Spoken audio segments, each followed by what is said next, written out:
কারো জীবনে থাকতে হলে মূল্যবান মানুষটি হয়েই থাকা উচিত। যদি কারো কাছে আপনার গুরুত্ব না থাকে, তাহলে সেখানে পড়ে থাকাটা অযৌক্তিক এবং অসম্মানের। হতে পারে সেই মানুষটিকে আপনি ভালোবাসেন, বা হতে পারে সেই মানুষটা আপনার খুব কাছের কেউ, খুব প্রিয় কেউ, কিন্তু নিজের আত্মসম্মানের চেয়ে কোনো কিছুই বড় নয়। যারা আপনাকে অবহেলা করে, যারা আপনাকে কষ্ট দেয়, দিনের পর দিন তাদের পেছনে পড়ে থেকে নিজেকে ছোট করাটা সত্যিই বোকামি। আসলে কি জানেন, আমরা ভুল মানুষের কাছে ছোট হই, আমরা ভুল মানুষের কাছে নত হই।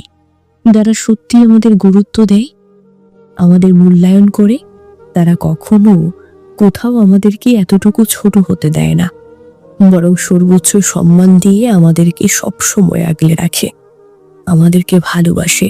এই যে বললাম, আমরা সবসময় ভুল মানুষের কাছে নত হই, ভুল মানুষের কাছে ছোট হই। তাই কারো জীবনে থাকতে হলে মূল্যবান মানুষটি হয়েই থাকা উচিত।